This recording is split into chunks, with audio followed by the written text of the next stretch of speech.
चार बांस 24 गज अंगुल अष्ट प्रमाण, चार बांस 24 गज अंगुल अष्ट प्रमाण, ता ऊपर सुल्तान है मत चुके चौहान।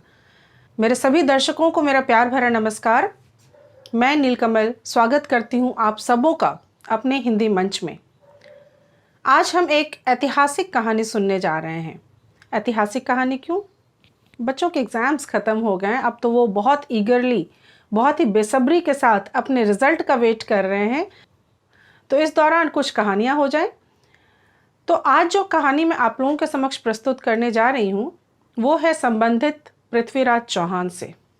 हमारे इतिहास में हमें सुल्तानों और मुग़लों का इतिहास पढ़ाया गया और हमने पढ़ा और पढ़ाया भी।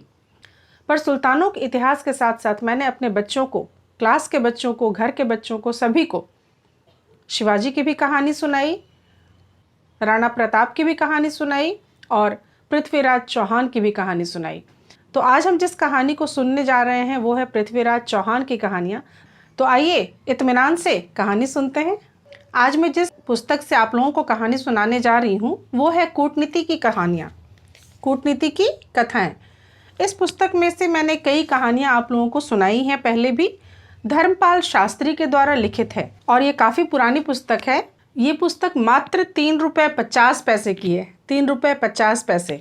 ये उस समय की बात है जब हम लोग अपना टाइम पास इन कहानियों की किताबों को पढ़ के किया करते थे, क्योंकि उस समय टीवी नया नया आया था या शायद था भी नहीं और मनोरंजन के काफ़ी सीमित साधन थे। आज की तरह ये टीवी ऐसा नहीं था जिसको 24/7 आप देख सकें, और मोबाइल नहीं था जिसमें बस आंखें गड़ा के हमें दुनिया का होश ना रहे। तो हम पुस्तकें पढ़ते थे और पुस्तकें पढ़ के अपना समय व्यतीत करते थे। खासकर एग्ज़ाम्स जब ख़त्म हो जाते थे और रिज़ल्ट का जब वेट करते थे, जो समय अभी आपका है, उस दौरान हम लोग काफ़ी पुस्तकें पढ़ते थे। तो ये पुस्तक एक्चुअली मेरे फादर के एक मित्र थे, उनके यहाँ से वो लेके आए थे। इनके बुक स्टोर का नाम भी है नेसेंट बुक, करकेंद बाजार, कुसुंडा। ये आप देख सकते हैं। आज ना मेरे पापा रहे, ना अंकल, और ना ही उनका ये बुक सेंटर, लेकिन इस कहानी की किताब के ज़रिए वो आज भी हम लोगों के बीच उपस्थित हैं।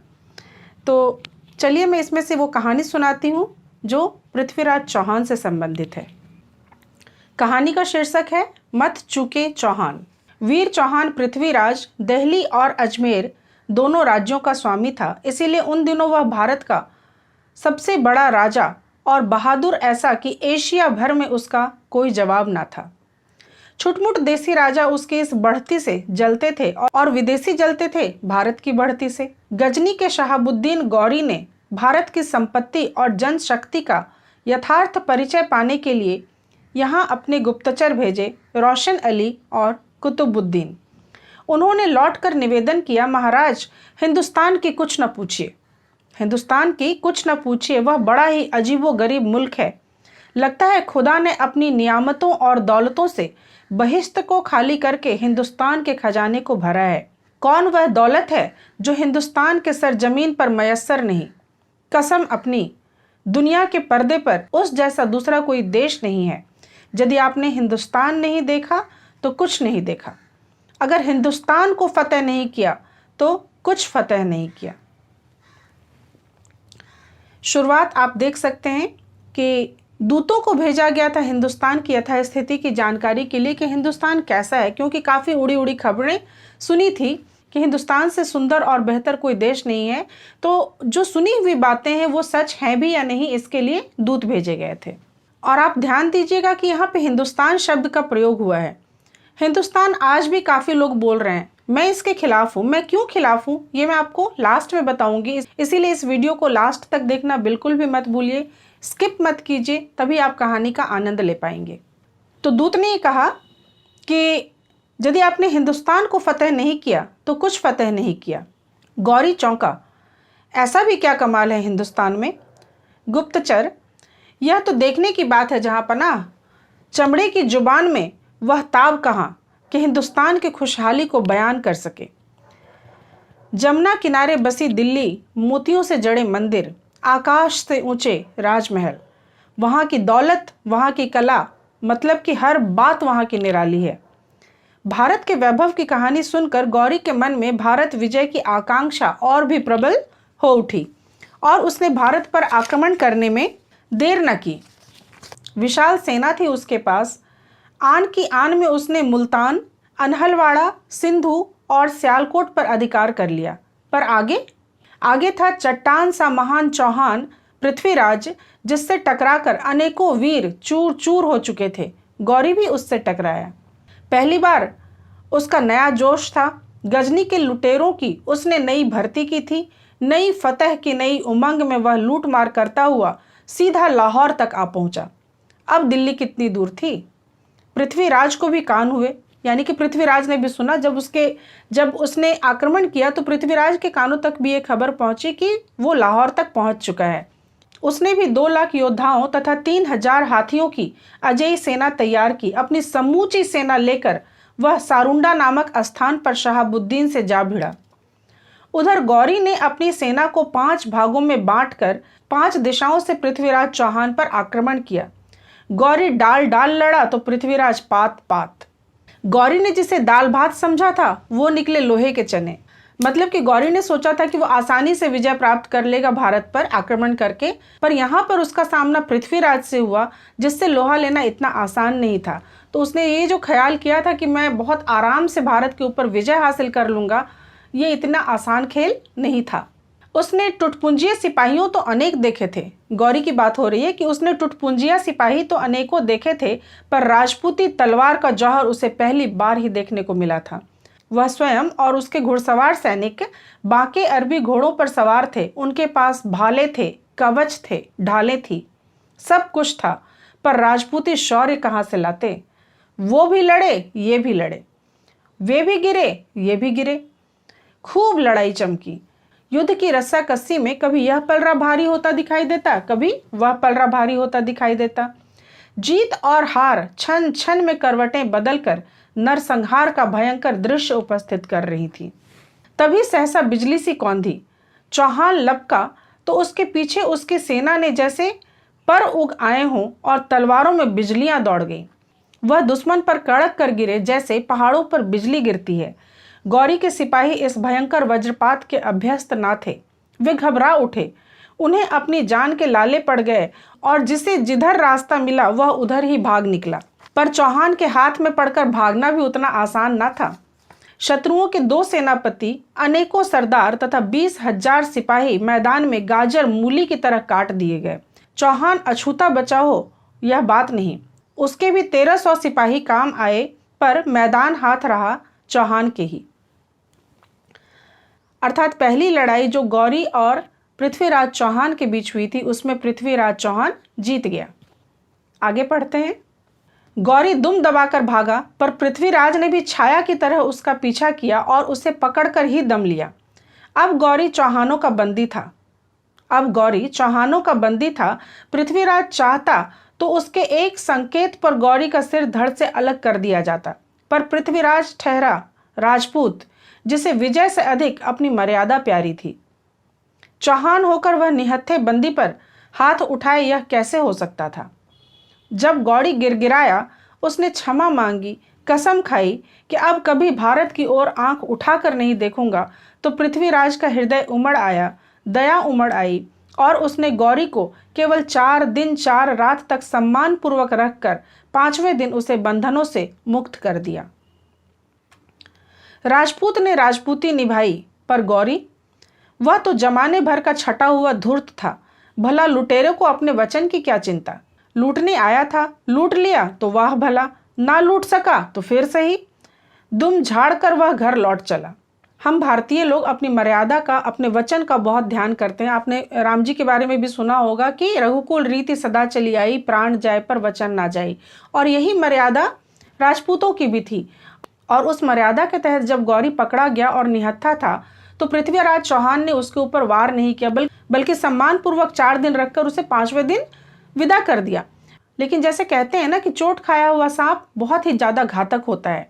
या तो उसे पूरी तरह से कुचल दिया जाना चाहिए या नहीं तो पूरी तरह छोड़ दिया जाना चाहिए। कुचले हुए फन वाला नाग जो है वो बहुत ही ज्यादा घातक होता है। तो आगे चलिए क्या देखते हैं। यहाँ पे तो उसने विदा कर दिया, पृथ्वीराज चौहान ने उसे छोड़ दिया, वो चला गया, पर उसे चैन कहाँ था। गजनी जाकर उसे चैन नहीं आ रहा था, क्योंकि उसके दिमाग में तो था कि मुझे भारत विजय करनी है, क्योंकि यहाँ पे इतनी धन संपदा है, इतना ज़्यादा वैभव है, उन सबको लूटना है। तो चलिए आगे पढ़ते हैं। गजनी में भला उसे चैन कहाँ, गजनी में भला उसे चैन कहाँ, भारत के चमचमाते मंदिर और जगमगाते महल दिन रात उसकी आंखों में घूमने लगे, रह रह कर उसके पांव खुजलाने लगे, उसकी बाहें फड़कने लगी। उसने गजनी के गांवों में ढिंढोरा पिटवा दिया। जिसे अपनी गुबरत से नफरत हो, जो अपनी हिम्मत से अपनी किस्मत बनाने का ख्वाहिशमंद हो, जिसके हाथों में मर्दानगी की ताकत और जिसके दिलो दिमाग में खुशहाल और नवाब बनने के सपने हों, वह मोहम्मद गौरी की हमराह चले, वह हिंदुस्तान की फतह के लिए कमर कस ले। लूट के लोभ में दुगुने लुटेरे भरती हुए गौरी ने लड़ाई की दुगनी तैयारी की। वह दुगनी सेना लेकर दुगने जोश के साथ फिर भारत पर चढ़ाया। अब की बार उसके पास 3 लाख सेना थी और पृथ्वीराज के पास केवल 15,000, जो पिछली बार के युद्ध से बच निकली थी। यानी जो पिछली लड़ाई हुई थी उसमें जो सैनिक बच गए थे, बस वही सेना पृथ्वीराज चौहान के पास थी। पर इसने क्या किया, इसने तो पीपल मिलिशिया तैयार कर लिया। पर इसने तो गजनी में सरेआम ये कहलवाया कि जो कोई भी लूटना चाहता है भारत को, वो मेरी सेना में शामिल हो जाए। तो इसके सैनिकों की संख्या काफ़ी ज़्यादा बढ़ गई थी। गौरी के पास 3 लाख सेना थी और पृथ्वीराज के पास केवल 15,000, जो पिछली बार के युद्ध से बच निकली थी। फिर युद्ध हुआ, फिर गौरी हारा, फिर युद्ध हुआ, फिर गौरी हारा, फिर वह पकड़कर बंदी बना लिया गया। उसने फिर क्षमा मांगी, फिर बड़ी बड़ी प्रतिज्ञाएं की और पृथ्वीराज ने उसे छोड़ दिया। इस प्रकार एक नहीं, पूरी 17 बार गौरी बढ़ बढ़ कर चढ़ चढ़ कर आता रहा, हारता रहा और पृथ्वीराज उसे पकड़कर क्षमा करता रहा। कभी पानीपत के मैदान में, कभी अजमेर के जंगलों में और कभी थानेश्वर की चौहद्दी पर। कहते हैं कि जो एक बार धोखा देता है वही व्यक्ति आपको बार बार धोखा देता है। तो पहली बार माफ कर दिया, दूसरी बार माफ कर दिया, पर 17 बार पृथ्वीराज चौहान ने गौरी को माफ कर दिया। बार बार बूंद बूंद के गिरने से चट्टान में भी छेद हो जाता है, बार बार बूंद बूंद के गिरने से चट्टान में भी छेद हो जाता है। फिर पृथ्वीराज तो चक्की के 2 पाटों में घुन की तरह अकेला पिस रहा था। बाहर से गोरी के आक्रमण पर आक्रमण हो रहे थे और भीतर से वह पड़ोसी नरेशों की ईर्ष्या का शिकार हो रहा था।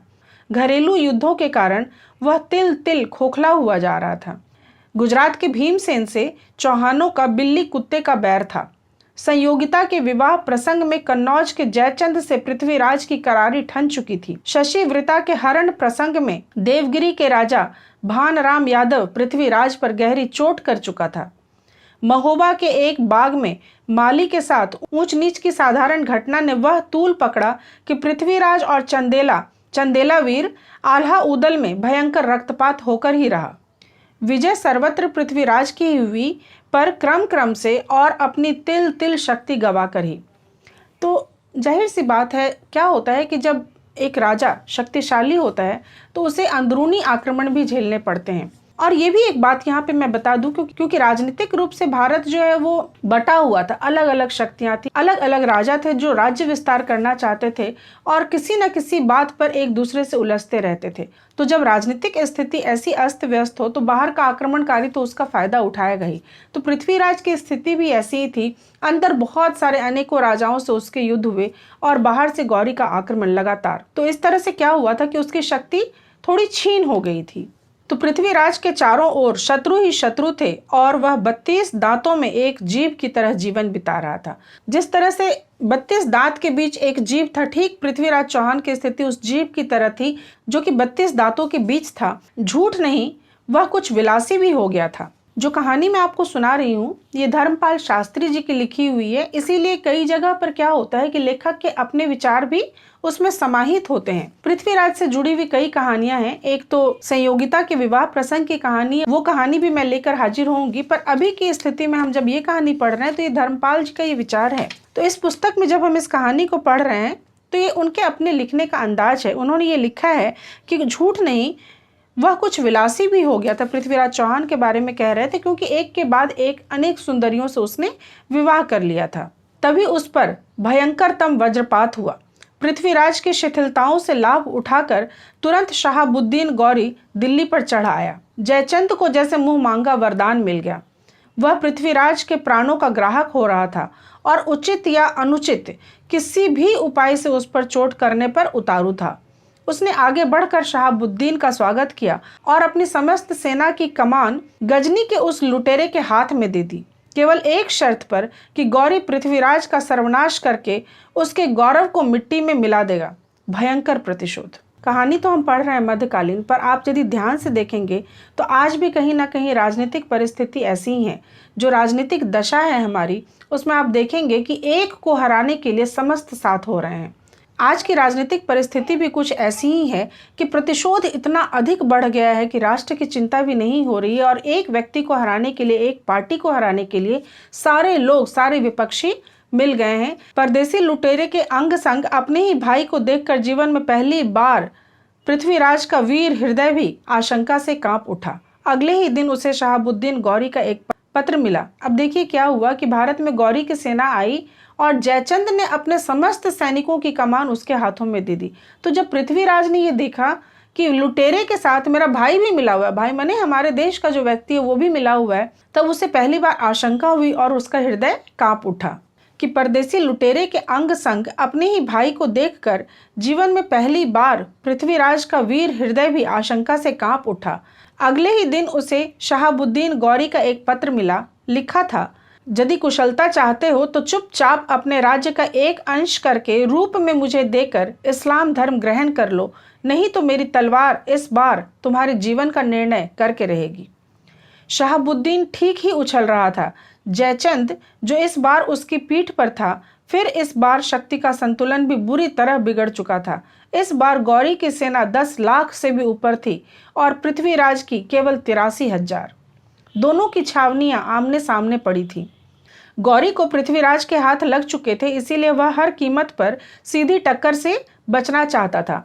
आपको ध्यान होगा कि पिछली बार 17 लड़ाइयों में 17 बार जो गौरी ने आक्रमण किया और हर बार मुंह की खाई, तो उसे पता था कि पृथ्वीराज चौहान कितना शक्तिशाली है और यदि मैं सामने से उससे लड़ूंगा तो कभी भी जीत नहीं पाऊंगा। इस सत्य से वह भली प्रकार से अवगत था और इसीलिए उसने छल से काम लिया।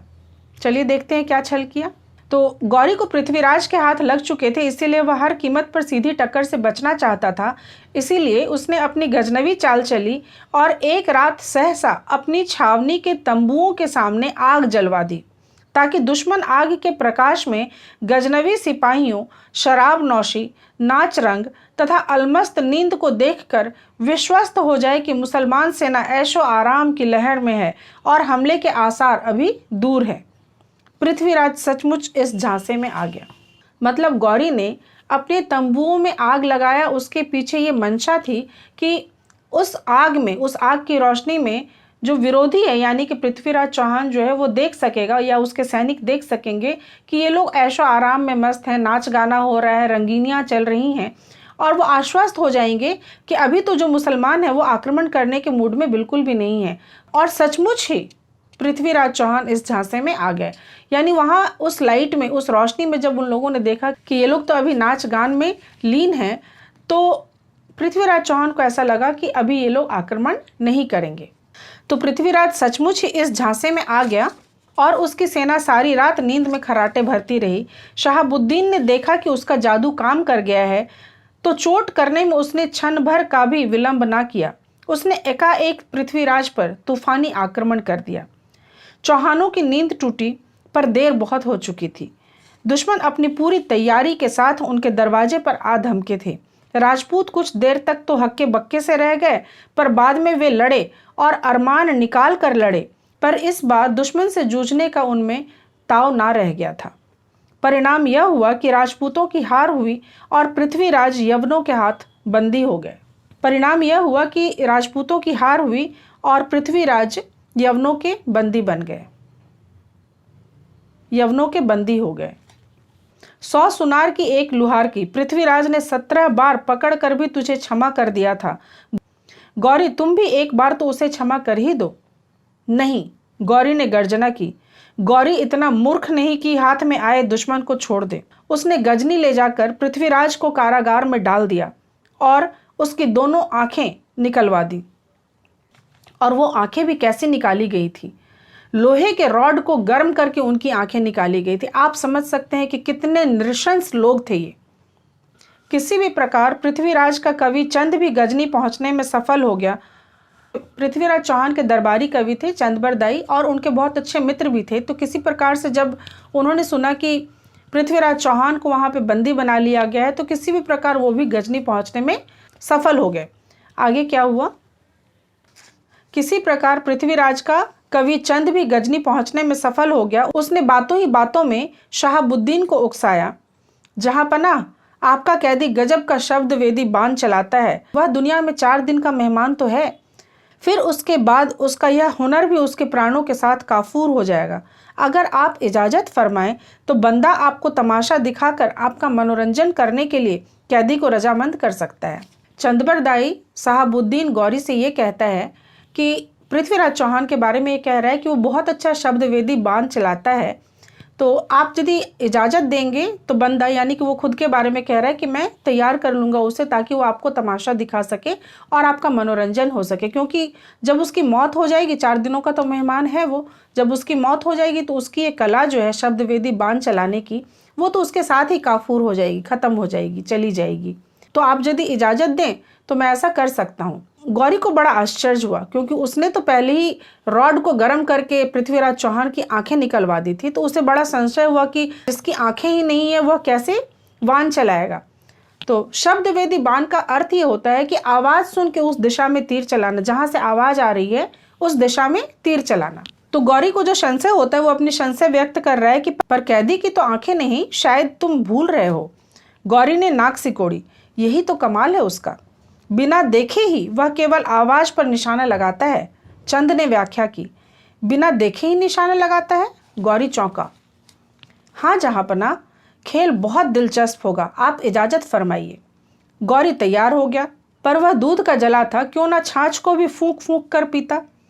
उसने धरती में ऊंचे ऊंचे 4 बांस गाड़े, उन पर छत बिछवाई और छज्जे के उस चबोर पर गौरी तमाशा देखने को जा विराजे। यानी 4 खंभों को बहुत ऊंचा उठाकर मचान जैसे तैयार किया जाता है, एक तरह का मचान बनवाया और उसके ऊपर जाके गौरी बैठ के तमाशा देखने के लिए तैयार हुए कि ठीक है पृथ्वीराज चौहान किस तरह से शब्द वेदी बाण चलाएगा। तो उसने धरती में ऊंचे ऊंचे 4 बांस गाड़े, उन पर छत बिछवाई और छज्जे के उस चबोर पर गौरी तमाशा देखने को जा विराजे।